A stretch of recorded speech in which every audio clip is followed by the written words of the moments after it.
bratia a sestry, pred týždňom na Turíce sme si spomínali také dva životné postoje, ktoré nás už z povahy veci otvárajú pre prijatie Ducha Svätého, a to bol postoj modlitby a postoj dôvery voči Bohu. Potom na Turečný pondelok sme trochu spolu uvažovali s tými, ktorí tu boli na Svätej omši, o postoji pokory, ktorá nás už tiež z povahy veci ipso facto samým skutkom otvára pre Ducha Svätého. A s pokorou veľmi súvisí ďalší životný postoj, ktorý nás disponuje pre prijatie Ducha Svätého. To je postoj poslušnosti. Samotný Pán Ježiš, ktorý bol plný Ducha Svätého, o ňom písmo povie, že bol poslušný až na smrť na kríži. V zásade jestvujú tri druhy poslušnosti, ktoré zdá sa, že nejakým spôsobom korešpondujú aj s tromi božskými osobami. Ponajprv je to poslušnosť voči ľuďom. Tá akoby koreluje s postavou Božieho Syna, pretože on sa stal človekom a tu na zemi bol takým zviditeľnením tej Božej autority. A povedal tým svojim učeníkom: kto vás počúva, mňa počúva. Dá sa povedať, že tá ľudská autorita nejakým spôsobom participuje na tej Božej autorite. Či je to rodič, alebo aj cirkevná autorita, alebo aj spoločenská, participuje na tej Božej autorite. A hovoria znalci duchovného života, že ten, kto nedokáže počúvať ľudí, nedokáže počúvať ani Boha. Druhá vec, stáva sa aj to, že tie ľudské autority niekedy morálne zlyhávajú. A vtedy ten postulát poslušnosti, tá prirodzená požiadavka poslušnosti padá akoby do morálnej prázdnoty. Nie, že by prestala existovať, ale je ťažšie vyžadovateľná a ťažšie splniteľná. Úplne špecifická situácia, povedzme v reholi, alebo aj pre nás kňazov, pretože my sme viazaní sľubom, záväzkom poslušnosti voči biskupovi, reholnici, voči predstavenému, a riešil to aj svätý Maximilián Mária Kolbe, čo vtedy, ak je evidentné, že ten predstavený sa nejako mýli v tom svojom rozhodnutí. Tak on hovorí, že keď sa aj ten predstavený mýli, ak my ho uposlúchneme, my sa nepomýlime. A uvádza jednu výnimku z tej poslušnosti: iba vtedy nemôžem poslúchnuť predstaveného, ak by bolo jasné, že mi káže urobiť čosi hriešne. Hoci aj ľahko hriešne, tak v takom prípade ho nemusím, vlastne ani nesmiem poslúchnuť. Podobne je to aj, povedzme, v práve. Isté, že tá poslušnosť, tá reholná, alebo aj tá kňazská, to nemá byť otrocká poslušnosť, ale synovská poslušnosť, pretože aj v práve poznáme, že ak by sa človek snažil maximálne zachovať nejakú tú právnu normu, tak paradoxne niekedy to spôsobuje maximálnu nespravodlivosť. Preto aj morálka pozná čosi, čo mu hovorí takým gréckym slovom epikia, a to je situácia, kedy je zrejme, že zachovanie tej morálnej normy by bolo kontraproduktívne. A vtedy morálka dovoľuje tú normu nesplniť, predpokladá blahovôľu zákonodárcu, že keby tá autorita tam bola prítomná, poznala tie okolnosti, situáciu, tak by nevyžadovala odo mňa zachovať ten alebo onen morálny príkaz. Ale to je všetko, to sú výnimky, ktoré v zásade len potvrdzujú tú zásadu nevyhnutnosti poslušnosti. To bola poslušnosť voči ľuďom. Druhým druhom poslušnosti je poslušnosť vnúknutiam Ducha Svätého. Bol to tuším svätý František Saleský a aj svätá Faustína Rosanévna, ktorí vraveli, že poslušnosť vnúknutiam Ducha Svätého je najkratšou cestou ku svetosti.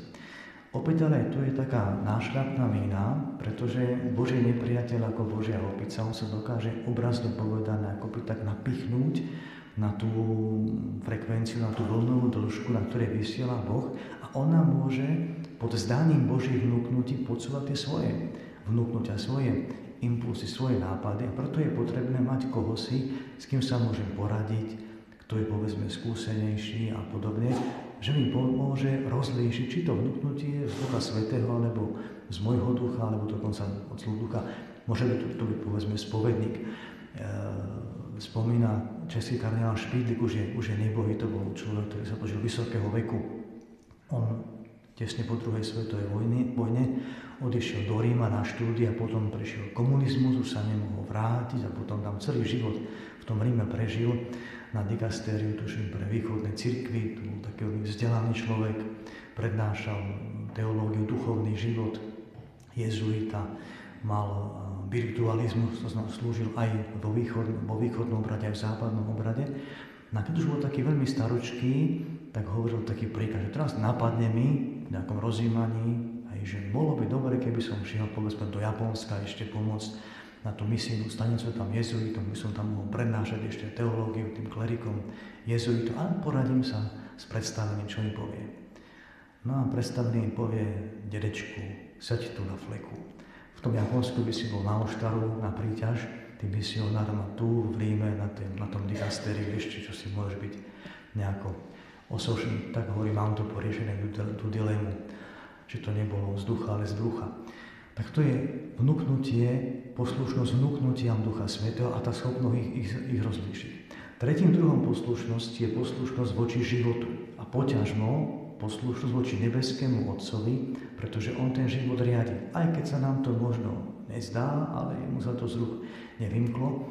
A aj keď dopúšťa nejaké ťažšie veci, alebo vyslovne ťažké veci na nás, v konečnom dôsledku je to vždy pre naše dobro. Písmo hovorí, lebo je taký prístup biblický, že udalosť je slovom. Boh k nám môže prehovárať aj cez udalosti života, aj cez ťažšie udalosti. Preto vravela Terézia z Lízie, volím si všetko, beriem všetko, príjmam život v jeho plnosti, v celistvosti, aj to dobré, aj to zlé. V protive k tomu diabol je ten, ktorý odmieta všetko. To je to diabolské non serviam, nebudem slúžiť. Diabol to je rebel, to je vzbúrenec, on je neposlušný od počiatku. Keď vznikla tá západná schizma, vystúpil Martin Luther, tak jeho privrženci sa potom začali nazývať protestanti. Tým netvrdím, že to sú zlí ľudia, dneska už vôbec nie, to môžu byť naozaj dobrí ľudia, ale nie sú to nejakí rebeli a vzbúrenci a revolucionári, tak sa zaužíva taký terminus technicus a isté, že ten prvotný protest, to prvotné rozštiepenie, tak to nevoňalo nebom, to pachlo čím si iným. A stalo sa mi, keď som bol kaplanom v Tatrách, bol zápis na krst. Tá mamina, tá bola katolíčka, to bola Slovenka a ocino bol Angličán a člen nejakej tej anglikánskej protestantskej denominácie. To bol taký zvláštny názov tej denominácie, ja som to raz tam nevedel, ako zapísať na ten krstný lístok, tak už také nemohutnosti mu hovorím, viete čo, ja napíšem, že ste protestant. A on hovorí, ale ja neprotestujem. On už bol tak spojený s tou katolíckou cirkvou a spolu tam, to, že podievali na tom štvrtskom plese aj na sväté omše so ženou a s deťmi, tak on už v tom vnímal, že ako si, čo si tu nesedí, že on neprotestuje. Ale ja som to potreboval nejako ošetriť použiť nejaký terminus technicus, tak hovorím, tak napíšte ma, že ste protestant, ja neprotestujem. A sme vyšli z toho, že ten diabol bol ten vzbúrenec, ten revolucionár, od počiatku neposlušný. A zoberme si aj tie demonické mená Satan, Lucifer, Belzebul.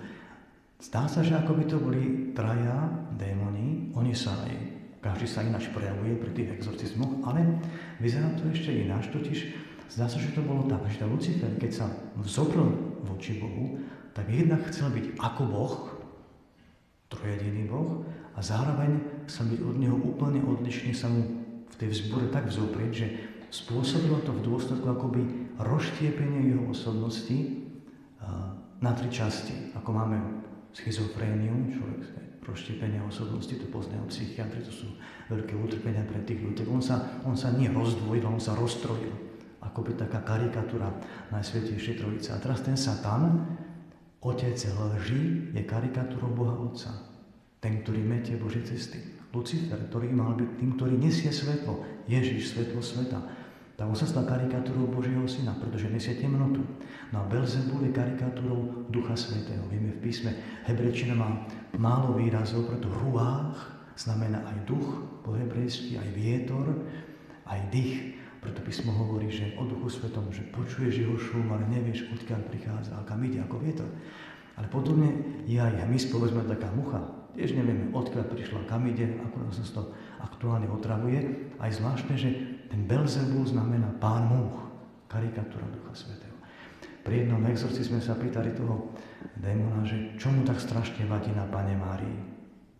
A on hovorí, okrem iného vadí mi to, že ona je tak poslušná a ja som tak neposlušný.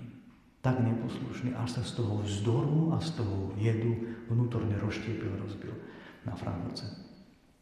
A A v protive k tomu ten postoj poslušnosti, ktorý nás vnútorne sceľuje, tak to je postoj Panny Márie. To je par excellence mariánsky postoj. A prajem aj nám, aby to bol aj náš životný postoj.